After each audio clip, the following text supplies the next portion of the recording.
la mer Méditerranée. Aujourd'hui, ce nom évoque les plages, les ports de plaisance, les yachts de millionnaires et les calamars frits. Mais au XVIe siècle, l'ambiance était tout autre. Ces eaux étaient sillonnées par des galères chargées de marchandises en provenance d'Afrique et d'Asie, d'Europe et du Moyen-Orient. Et cette région était alors le centre économique du monde.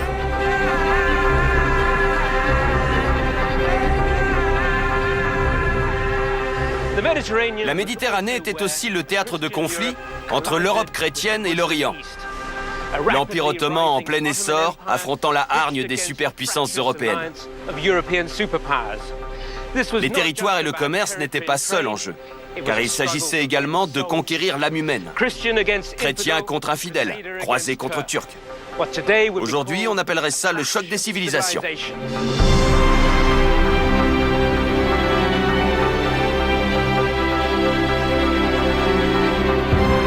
Dans la première partie de mon voyage, j'ai retracé la naissance de l'Empire ottoman depuis sa conquête de la grande métropole chrétienne, Constantinople, rebaptisée Istanbul, jusqu'au début de son expansion à l'est du bassin méditerranéen. Mon périple s'est achevé sur l'île de Rhodes, une forteresse où s'était établi un ordre de croisés fanatiques, les Hospitaliers de Saint-Jean, et dont la prise avait ouvert la voie à la domination ottomane en Méditerranée occidentale. Pour cette deuxième partie, je vais retourner à Istanbul, afin d'évoquer le règne du plus grand sultan de l'Empire ottoman, Soliman le Magnifique. Puis, j'irai à Malte, où je revivrai l'un des sièges les plus célèbres de l'histoire européenne. Ensuite, après un crochet par Venise, la plus grande puissance maritime de l'époque et rivale des Ottomans, je terminerai mon voyage à Chypre, bastion vénitien et théâtre d'une des batailles les plus sanglantes du XVIe siècle.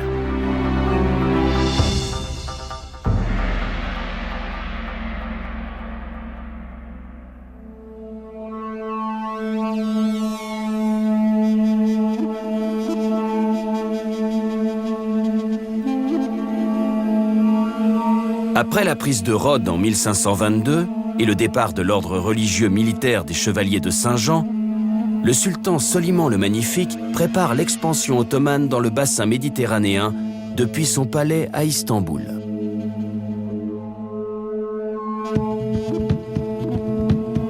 Il nomme le pirate barbaresque Khizr Khayr-al-Din, dit Barberousse, amiral de la flotte ottomane et lance une campagne massive de conquête sur tous les fronts.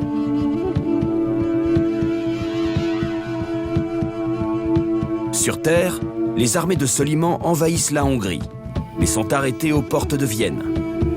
À l'est, elles s'emparent de Bagdad, une victoire qui leur donne accès au golfe Persique. Sous le commandement de Barberousse, les navires ottomans sèment la destruction tout le long des côtes d'Europe du Sud. En 1538, ils remportent une victoire éclatante à Preveza, en Grèce, et déciment la flotte de la Sainte Ligue catholique.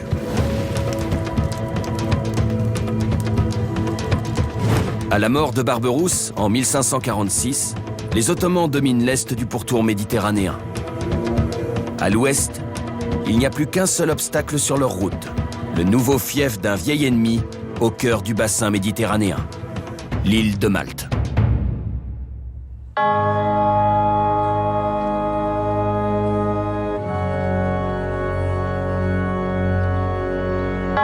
Malte est devenu le quartier général des Chevaliers de Saint-Jean, le fléau de la flotte turque. Après avoir été chassés de Rhodes par Soliman, les chevaliers ont erré pendant 7 ans. Puis, en 1530, le roi d'Espagne, Charles Quint, leur a cédé les îles maltaises, un archipel pauvre et désolé, plaçant ainsi les chevaliers au cœur de la tempête.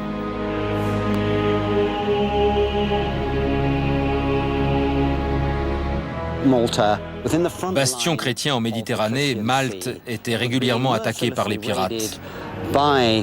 Pour Charles Quint, le souverain de la maison des Habsbourg, Il était vital de la défendre. Son geste était un cadeau empoisonné pour les chevaliers, mais personne ne leur avait offert autre chose. Pour contrôler l'ensemble du bassin méditerranéen, les Ottomans devaient s'emparer de Malte, dont la position était stratégique. Les Ottomans voulaient se débarrasser des chevaliers de Saint-Jean pour une autre raison. La conquête de l'île leur permettait de prendre pied au centre de la Méditerranée et de là d'envahir l'Italie.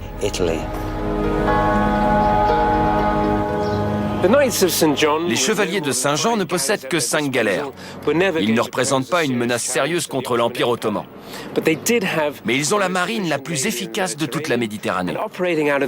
Au départ de leur nouvelle base à Malte, aujourd'hui le port de la Valette, ils réussissent à perturber la navigation ottomane et irritent le Grand Turc. Soliman n'a jamais renoncé à leur régler leur compte.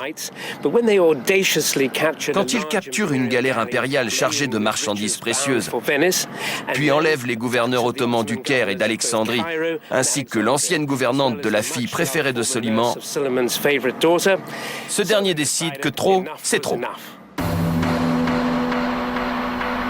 Au printemps 1565, une armée de 40 000 hommes débarque à Malte.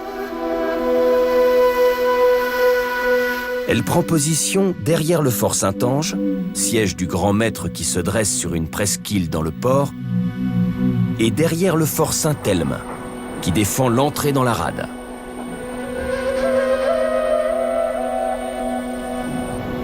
Avec ses nombreux îlots et presqu'îles, le grand port de Malte constitue un défi stratégique. Mais les Ottomans ne sont pas impressionnés. À première vue, les 5000 chevaliers et chrétiens maltais dans la ville n'ont aucune chance. Mais ils sont commandés par un des grands maîtres les plus courageux et les plus charismatiques de l'ordre, Jean Parisot de la Valette. J'ai rejoint l'ordre de Saint-Jean à l'âge de 20 ans. J'ai fait vœu de chasteté, de pauvreté et d'obéissance à sa sainteté le pape. J'ai combattu pendant le siège de Rhodes et la capitulation de notre ordre m'a profondément attristé.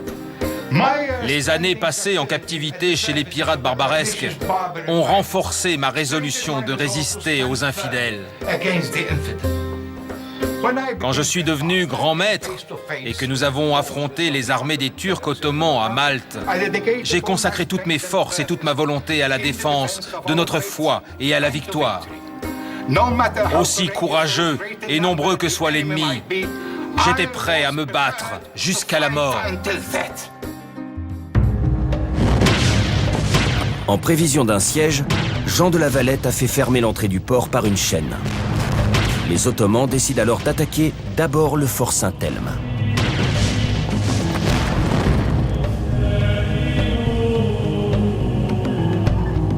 Cette décision tactique s'avère catastrophique pour les Ottomans. C'est la première d'une succession d'erreurs fatales.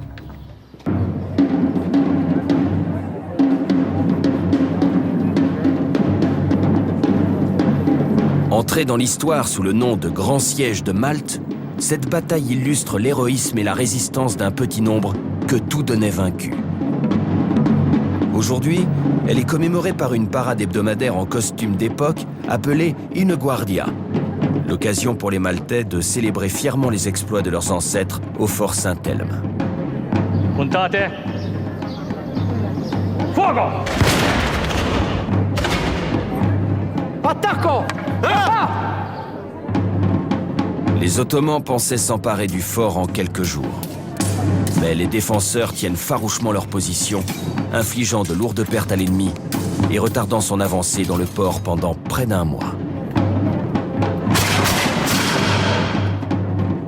Les armes de l'époque, dont certaines avaient été spécialement conçues pour le siège, ont joué un rôle capital dans la défense de l'île.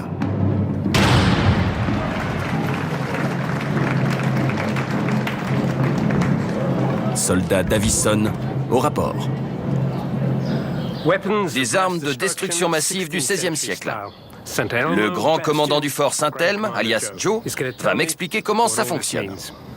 L'arme de base était l'épée. C'est moins lourd que je pensais. Super. Il y a aussi l'arquebuse, une version plus légère du mousquet. Ouais. La mise à feu se fait au moyen d'une mèche. On enfonce la poudre. Dans le canon? Oui, dans le canon. Puis la balle? La balle de mousquet qui fait cette taille. Vous imaginez être touché par un truc pareil? On l'enfonce dans le canon. Ensuite, pour ne pas la faire tomber, quand on renverse le mousquet comme ça, ce qui arrivait souvent, on ajoutait de la bourre. D'accord. Vous voyez ce trou-là? On le remplissait de poudre. De la poudre d'amorçage, plus fine que la poudre à canon. D'accord. On fermait le bassinet et on allumait avec la mèche, qui brûlait déjà. Bien. Dès que l'ordre est donné, le soldat allumait la mèche. Puis la détente faisait pivoter la mèche jusqu'à la poudre. Et presque immédiatement... C'est bizarre, ça? C'est une grenade primitive. Une grenade? Oui, remplie de poudre à canon. Ouais. On allumait la mèche et on lançait la grenade sur l'ennemi. Il y avait aussi des anneaux en canne de Provence, recouverts de toile à sac. Ouais. On les imbibait d'huile ou d'un liquide combustible. D'accord. On les enflammait et on les jetait sur l'ennemi. Ça planait au-dessus du champ de bataille et ça retombait sur un Turc. Comme les Turcs portaient des vêtements flottants en soie, ça prenait feu très facilement. Des anneaux de feu. C'est incroyable. Une autre arme mortelle, la hallebarde. Elle servait à désarçonner l'adversaire. Ça ressemble un peu à une hache. Ouais. Avec le fer de hache, on frappait ici. Ou on s'en servait comme ça pour tirer l'ennemi. Et maintenant, vous voilà un vrai chevalier. Vous avez prêté serment de chasteté, de pauvreté et d'obéissance. Et vous allez revêtir votre armure. Le premier élément était le gorgerin. Vous respirez toujours? Il me faudrait la taille au-dessus. Là, c'est un peu... Le plastron. Les cuisseaux. Les brassards. Et aussi les mains. Ça ira? Oui, ça me va comme un gant. Attendez, j'ai raté un doigt. C'est tout, on arrête? Le casque. Et voilà l'épée. Bien. Je me demande comment il faisait. Ça fait plus de 20 kilos. Je peux marcher. Mais pour ce qui est de me battre en combat singulier avec une épée, je n'arrive même pas à la prendre à deux mains.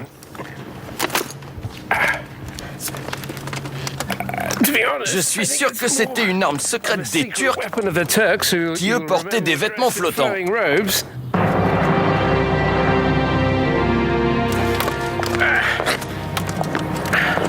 Remarquez, je commence à m'y faire.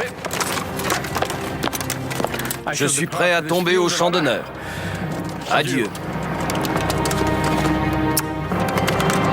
Protégés par leur armure, les chevaliers du fort Saint-Elme résistent courageusement, conscients que l'ennemi sera sans pitié.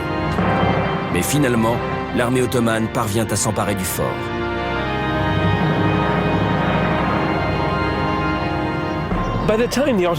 Lorsqu'ils prennent Saint-Elme, les Ottomans ont perdu 8000 hommes. Rendus fous de rage par la résistance acharnée des défenseurs, ils massacrent les survivants dans une véritable orgie de sang. Pour les chrétiens, Saint-Elme devient un cri de ralliement. Mais si les musulmans détiennent désormais une position stratégique, leurs pertes sont alarmantes. Leur commandant Mustapha Pacha commente la bataille. Allah. Si un fils aussi petit nous a coûté aussi cher, quel prix devrons-nous payer pour un père aussi grand? Le père, c'est la citadelle principale des chevaliers, le fort Saint-Ange, qui se dresse de l'autre côté du port.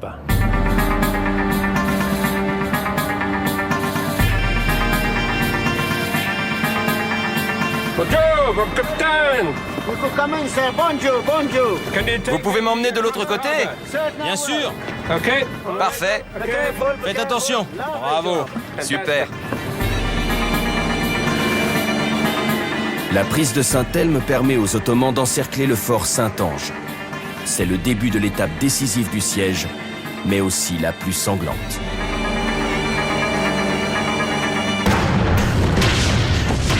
L'artillerie ottomane a pris position sur la presqu'île de Saint-Elme.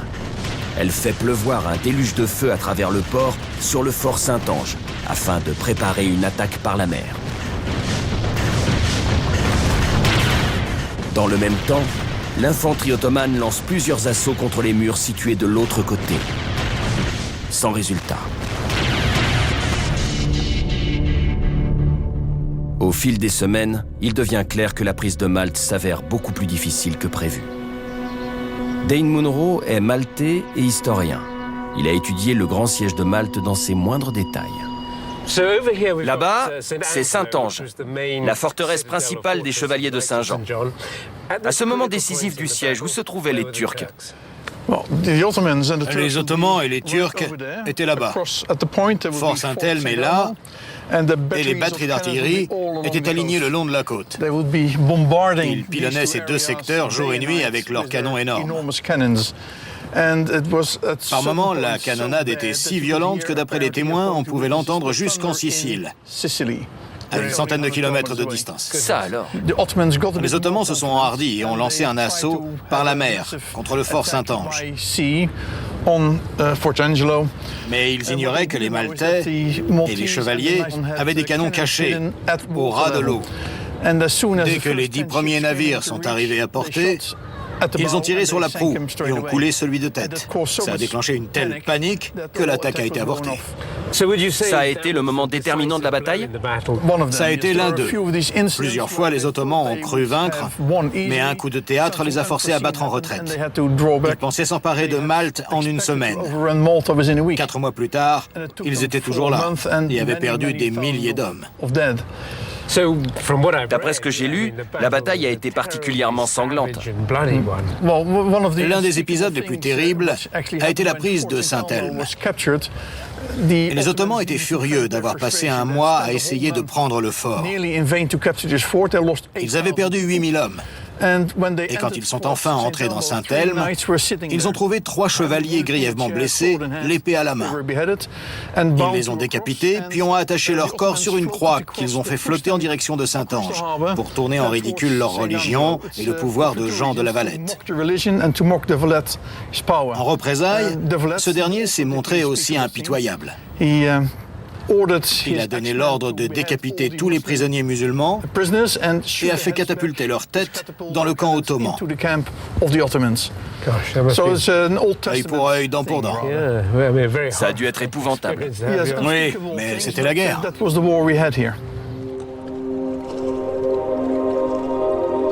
Fin août 1565. Le siège entre dans son 4e mois. Espérant toujours voir arriver des renforts de Sicile, Jean de la Valette refuse de capituler. De leur côté, les Ottomans craignent l'arrivée de l'hiver et sont démoralisés. Quand les chevaliers reçoivent enfin de l'aide, elle ne vient pas de Sicile. Tandis que la bataille fait rage autour du port, la vie continue comme à l'accoutumée à Mdina, l'ancienne capitale baroque de l'île, perchée sur une colline à 18 km des côtes. Les Ottomans avaient négligé l'importance militaire de la ville, une décision qui leur a finalement coûté la victoire. Au moment capital du siège, alors que la victoire était à portée de main des Turcs, les chevaliers chrétiens retranchés à Mdina effectuent une sortie et dévastent le camp ottoman installé dans la plaine, qu'on peut voir derrière le port, là-bas. Ils mettent le feu aux tentes, détruisent le matériel et les ravitaillements et massacrent tout le monde sur leur passage. Quand le commandant Mustapha Pacha apprend la nouvelle, il pense tout de suite que les renforts tant attendus sont arrivés. Il donne l'ordre à ses soldats d'abandonner leur position pour aller défendre le camp à l'arrière. C'est là qu'il se rend compte que les renforts ne sont en fait qu'un détachement de cavalerie.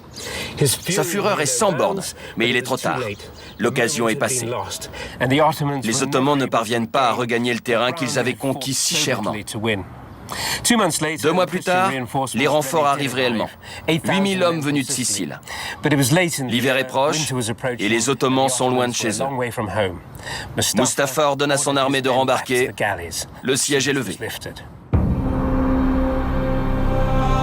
Pour l'Empire ottoman, la défaite à Malte est un revers aussi cuisant qu'inattendu. Pour les chevaliers de Saint-Jean, c'est une victoire incroyable fêtée dans toute l'Europe. L'échec des Ottomans à Malte est très important en Europe sur le plan psychologique.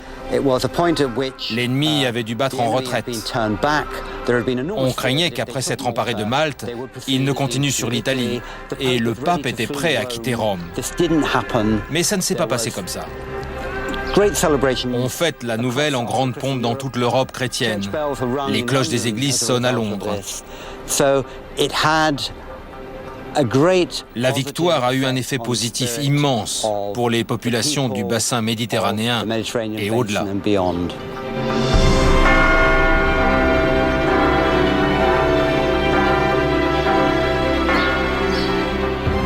Au cours des 2 siècles qui suivent, Malte prospère sous l'égide de l'Ordre de Saint-Jean. Une ville baroque splendide est construite en l'honneur de l'homme qui avait conduit les Maltais à la victoire. Baptisée La Valette, elle est devenue la capitale de l'île. Si les chevaliers de Saint-Jean ne gouvernent plus Malte, leur héritage est toujours bien vivant à travers leurs églises magnifiques et leur emblème omniprésent, la croix à 8 pointes. Ils participent encore régulièrement à des processions comme celle qui célèbre le corps du Christ, prouvant ainsi qu'ils sont toujours bien présents sur l'île. Les chevaliers de Saint-Jean ont laissé un héritage ici, à Malte, à travers l'architecture, la culture et l'art. La culture maltaise est marquée de leur empreinte. Leur influence est particulièrement visible dans le domaine de la religion. Ils ont renforcé le catholicisme des Maltais. Ils n'étaient pas particulièrement aimés à leur époque. Aujourd'hui, on est plutôt content qu'ils se soient installés ici pendant quelques années. Mais c'est tout. Les Maltais sont très fiers de compter les chevaliers de Saint-Jean dans leur histoire. C'est un sentiment général.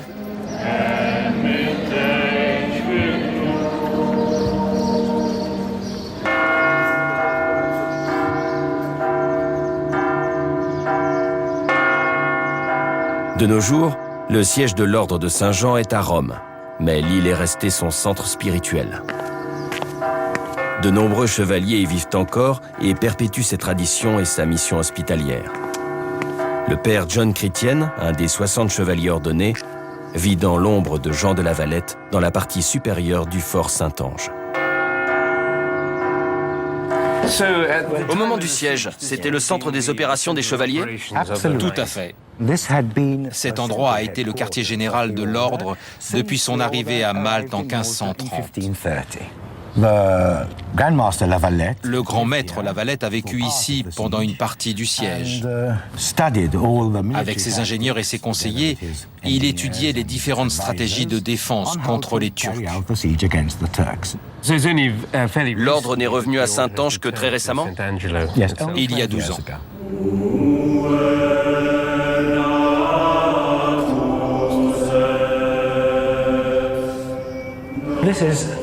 Nous sommes dans la chapelle Sainte-Anne, la chapelle privée du grand maître. C'est ici qu'il venait prier avec son entourage, avant et pendant le siège. C'est un lieu très spécial. C'est ici que les chevaliers priaient le matin, sans savoir s'ils seraient encore là le lendemain. Le siège a été un chapitre important dans l'histoire de l'ordre. Quelles en ont été les répercussions ? C'est à ce moment-là seulement, 35 ans après que l'ordre s'était établi sur l'île, que les chevaliers ont réellement décidé de s'y installer et de la considérer comme leur siège.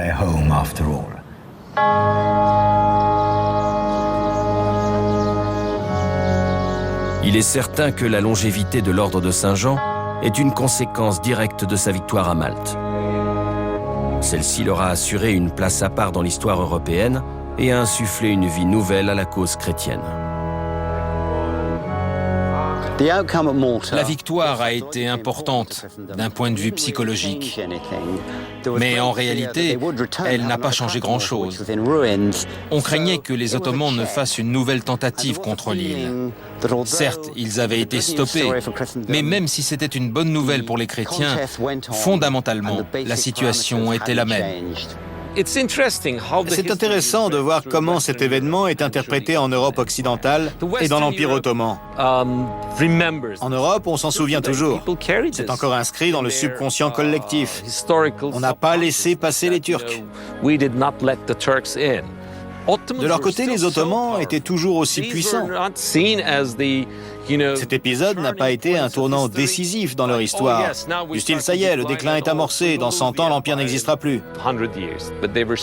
Ils remportaient tellement de victoires un peu partout que pour eux, c'était simplement une péripétie de la guerre.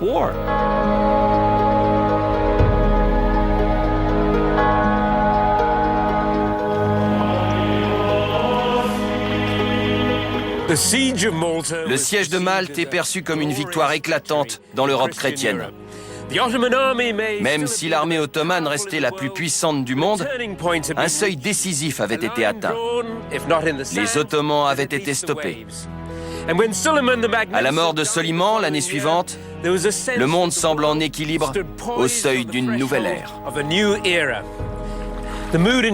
L'atmosphère en Europe peut être résumée par les mots prononcés par Winston Churchill à un moment tout aussi crucial de la Seconde Guerre mondiale. Ce n'est pas la fin, ni même le début de la fin, mais c'est peut-être la fin du début.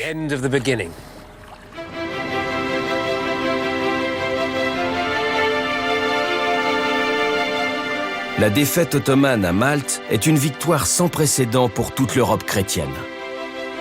Mais c'est à Venise que le soulagement est le plus grand.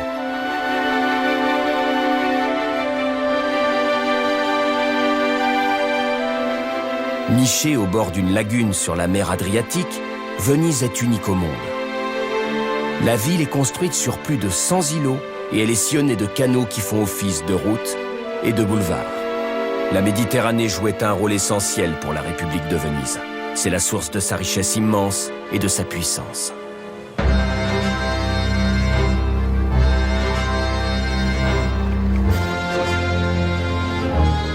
Au IVe et Ve siècle, la ville servait de refuge contre les invasions barbares. Des siècles plus tard, ce fut l'une des plus grandes puissances commerciales et maritimes du monde. Cela explique que depuis sa fondation jusqu'à aujourd'hui, Venise ait toujours entretenu une relation privilégiée avec la mer.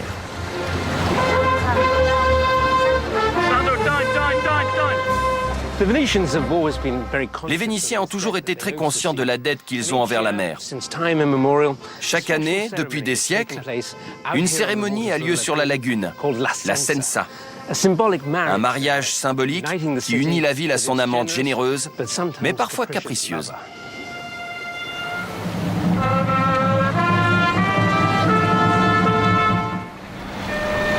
Nous t'épousons, ô notre mère, en signe de véritable et perpétuelle possession.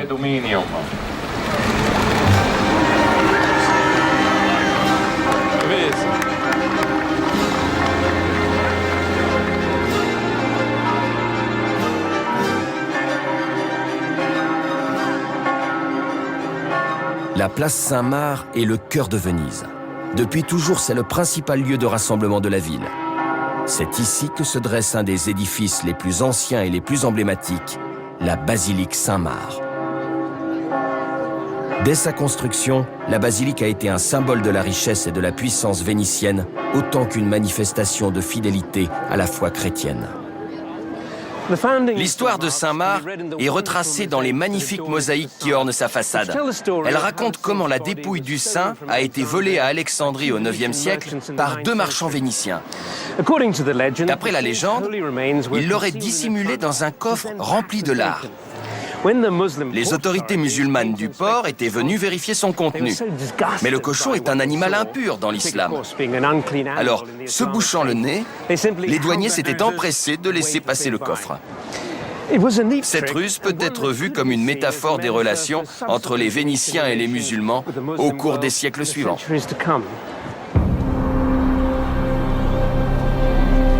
Venise prétendait obéir au pape. En réalité, ce n'était pas Dieu, mais le commerce que la République révérait par-dessus tout. De nos jours, le célèbre marché du Rialto vend les poissons et les légumes les plus frais de la ville. Au XVIe siècle, c'était le centre de la vie commerciale vénitienne.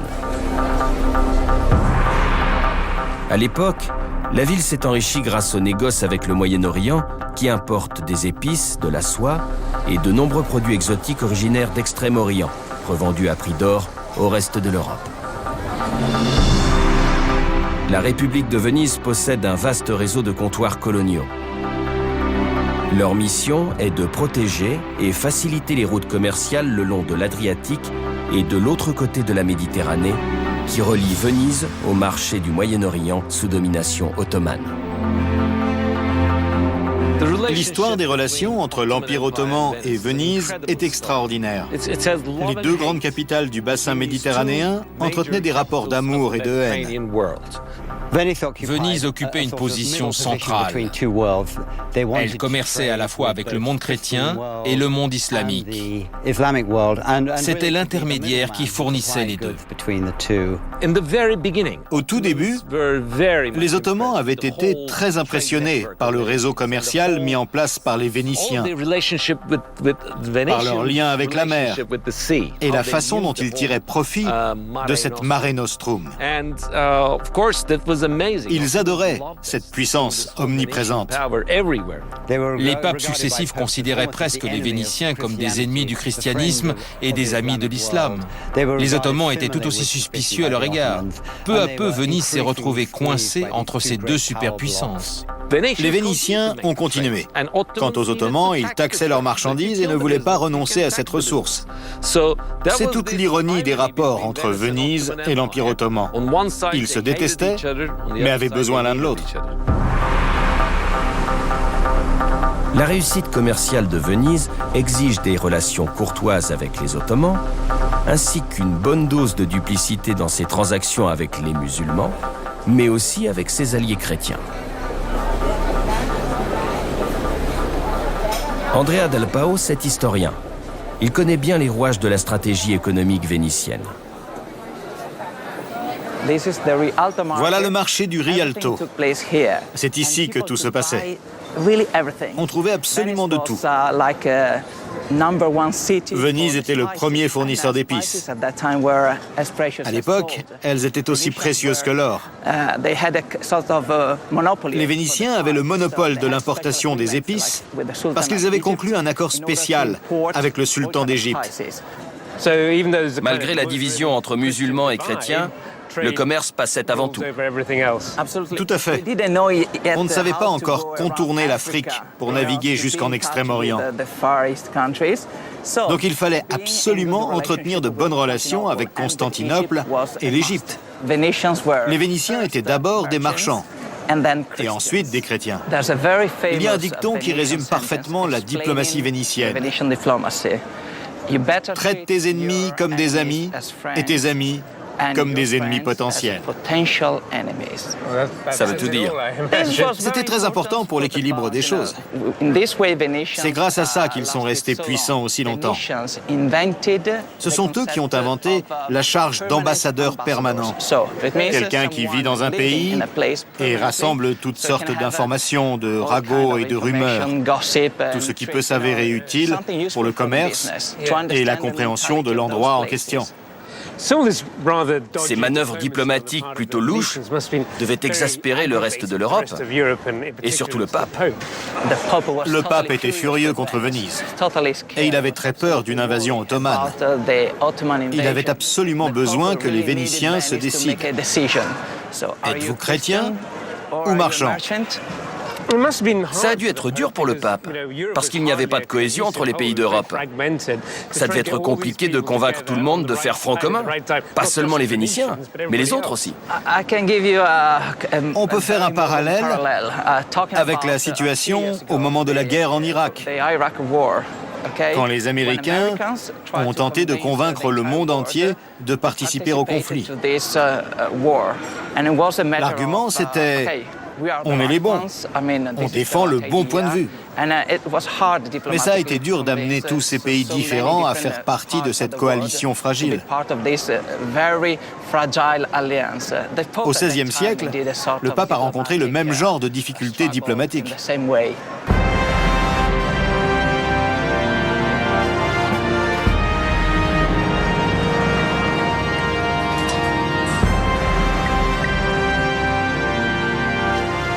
Malgré son manque d'enthousiasme à l'idée de se rallier à la cause papale, Venise avait toujours été prête à se battre pour survivre, et elle en avait les moyens.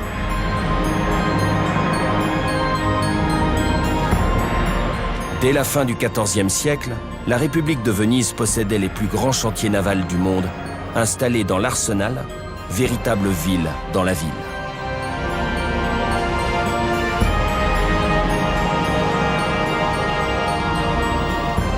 Au plus fort de son activité, l'Arsenal employait 16 000 ouvriers et pouvait fabriquer une galère par jour.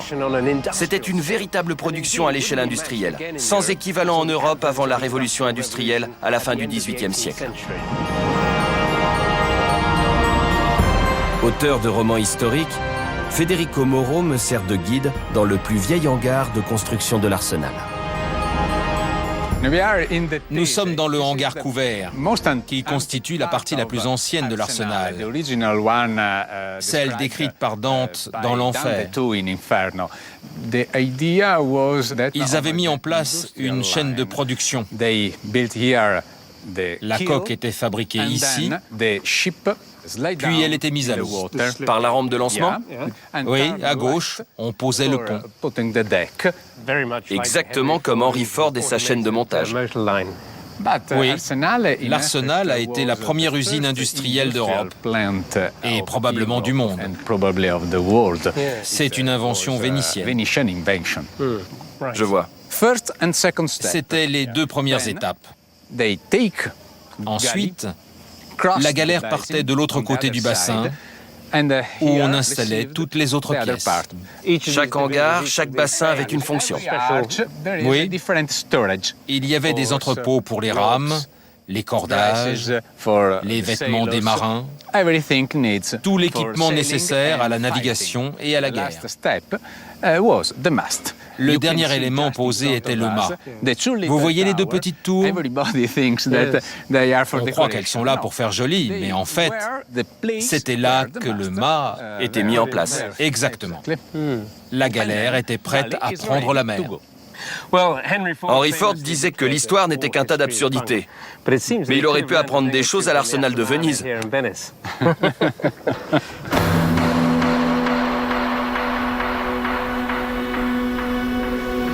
Le navire de guerre de l'époque est la galère, un bâtiment à rame étroit, élancé, bas sur l'eau et équipé de quelques canons à l'avant. Ses points forts sont avant tout sa vitesse et sa maniabilité. La galère ancienne classique mesurait une trentaine de mètres de long. Elle était conçue principalement pour l'abordage et la capture des autres vaisseaux. Les navires ottomans étaient moins larges, plus longs et extrêmement rapides. D'après certaines sources, ils pouvaient atteindre une vitesse de 20 nœuds. La galère est dotée de voiles, mais elle est mue avant tout par la force musculaire de centaines de rameurs.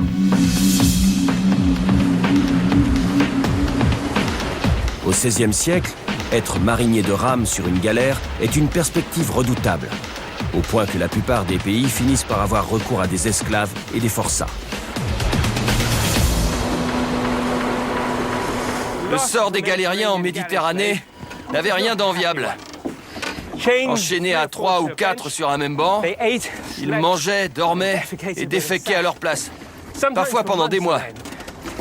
Les galères étaient de véritables égouts flottants. Il y avait même des rats. On les sentait arriver à plus de 3 km. Et on entendait aussi le cliquetis des chaînes. Mais ceci n'est pas une galère. Je ne suis pas un esclave enchaîné au pont. Et tout à l'heure, je rentrerai prendre une bonne douche froide. Allez, on rame maintenant.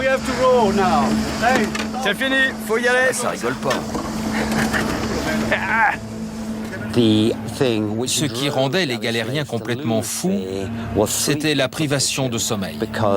Ils restaient assis sur leur banc sans pouvoir s'allonger. Le soleil leur tapait sur la tête. Les rats couraient entre leurs pieds. Ils devenaient véritablement fous. Et dès qu'ils faiblissaient, ils étaient jetés par-dessus bord.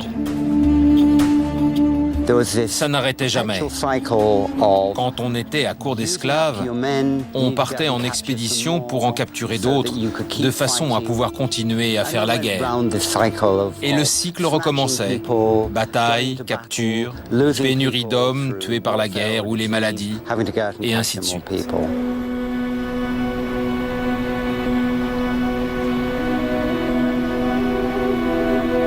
Entrer en guerre contre les Ottomans était la dernière chose que souhaitaient les Vénitiens. Pendant des décennies, la République avait joui de privilèges commerciaux accordés par Soliman le Magnifique. Mais à sa mort, en 1566, son troisième fils monte sur le trône. Propulsé à la tête de l'Empire après l'assassinat de ses deux frères aînés, Sélim II est très différent de son père. Ses réactions imprévisibles font craindre le pire à Venise et à toute l'Europe chrétienne. Sélim II était un faible. Il ressemblait davantage à sa mère. Contrairement à ses frères, il n'avait pas été élevé pour se battre. Il était alcoolique, aimait les fêtes, la chasse et les voyages. Il n'avait rien d'un personnage fort et charismatique qui rassemble les foules. Il faut imaginer la pression psychologique qui a pesé sur cet homme. Sans arrêt, on lui ressassait « Regarde ce que ton père a fait, regarde ce que ton grand-père a fait, et ton arrière-grand-père. Il a pris Istanbul, il a pris Rhodes. » Forcément, c'était difficile pour lui. Il avait besoin de remporter une grande victoire. En cette période prémoderne, les souverains devaient mobiliser et motiver leurs armées par des conquêtes.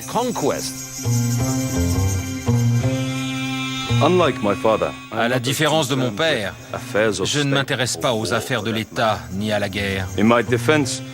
À ma décharge, je dirais qu'on n'attendait pas ça de moi. C'est l'assassinat de mes frères aînés qui m'a placé sur le trône.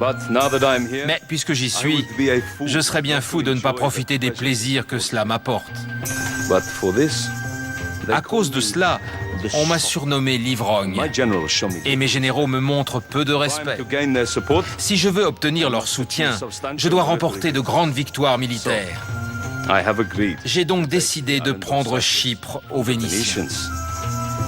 C'est une île d'une importance stratégique immense. Et c'est là qu'est produit mon vin préféré. Isolé, vulnérable, Chypre est le comptoir de Venise situé le plus à l'est dans le bassin méditerranéen. À 96 km de la Syrie et à moins de 160 km du sud de la Turquie. Du propre aveu d'un Vénitien, Chypre est une île jetée dans la gueule du loup. Les Ottomans contrôlaient tout le pourtour oriental de la Méditerranée. L'Égypte, l'Afrique du Nord, le Liban, la Syrie, l'Anatolie et la Grèce. Chypre était comme une base ennemie en plein milieu.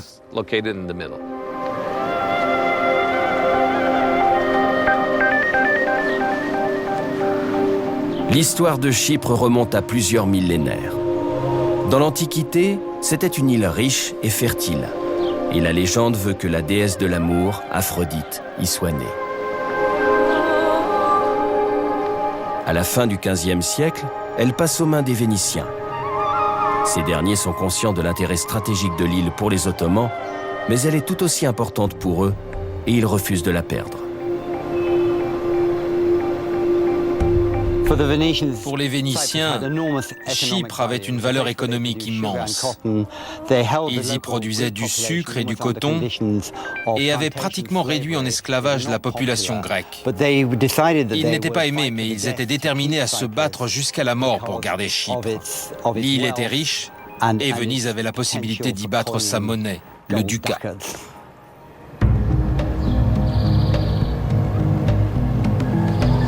Les Vénitiens n'étaient pas les premiers à s'être enrichis grâce à Chypre. Jusqu'à la fin du XVe siècle, l'île avait été la possession d'un ordre croisé, fondé par une famille originaire du Poitou, en France, les Lusignan.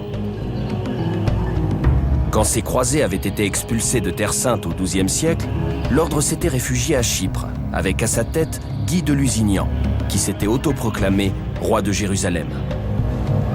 Il s'était installé à Famagouste, le principal port de l'île.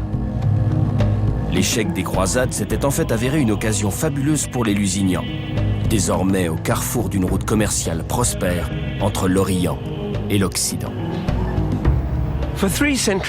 Pendant les 3 siècles du règne des Lusignans, l'île a été le poste avancé le plus à l'est de la chrétienté. La forteresse croisée de Famagouste a même été la ville la plus riche du monde pendant une brève période. Le pape ayant interdit toute relation commerciale entre l'Europe et le monde musulman, le port chypriote était devenu une sorte de plaque tournante pour l'échange de marchandises entre l'Est et l'Ouest. On pouvait y faire fortune du jour au lendemain, et les prostituées étaient aussi riches que les marchands.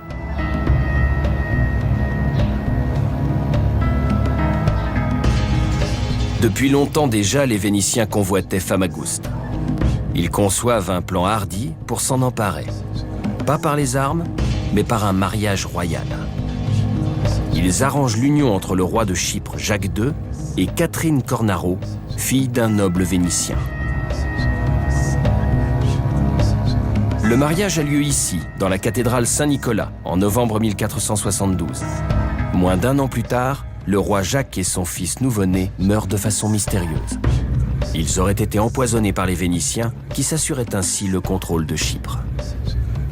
À présent que Venise a enfin mis la main sur cette île, elle n'a pas l'intention de la lâcher sans combattre.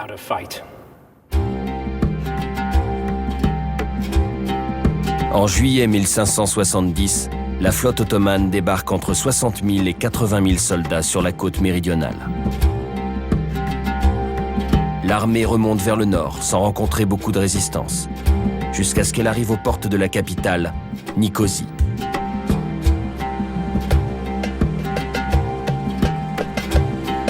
Nicosie est toujours la capitale de l'île, mais son atmosphère décontractée ne rend pas hommage à son passé tumultueux.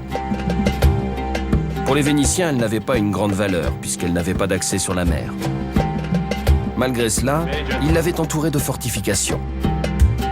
De nos jours, on peut encore admirer les vestiges de cet ouvrage parmi les plus sophistiqués de l'époque. Sa construction était absolument parfaite.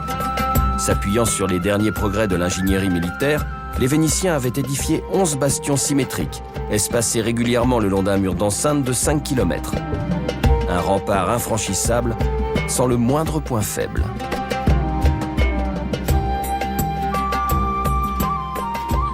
En théorie, c'était remarquable. Le problème, c'était que la garnison de la forteresse était en sous-effectif et que son commandant, un certain Nicolas Dandello, était totalement incompétent. Il a interdit à sa cavalerie d'attaquer les troupes ottomanes pendant qu'elles débarquaient. Puis, il a donné l'ordre à ses hommes de cesser le feu pour économiser la poudre des mousquets et des canons. Une erreur qui lui a coûté sa tête quand Nicosie est finalement tombée aux mains des Ottomans en septembre 1570, après un siège de 2 mois à peine.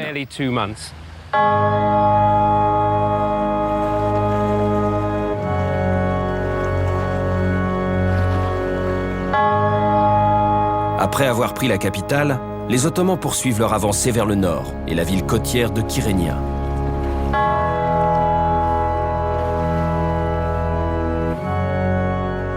De nos jours, Kyrenia est une des destinations touristiques les plus populaires de l'île. Mais pendant des siècles, elle a été une place forte d'une grande importance stratégique.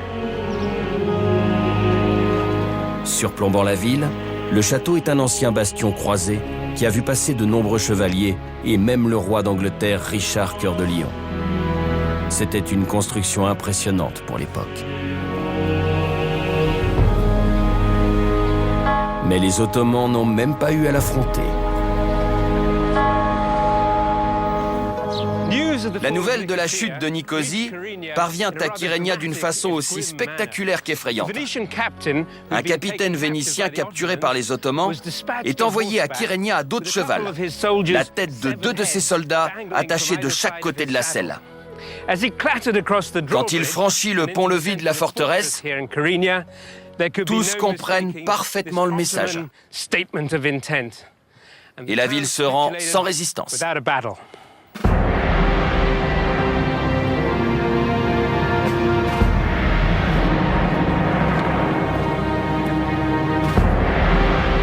Mais la bataille pour Chypre est loin d'être terminée. Les Vénitiens ont perdu la majeure partie de l'île sans livrer combat, mais il reste une ville qu'ils comptent défendre chèrement.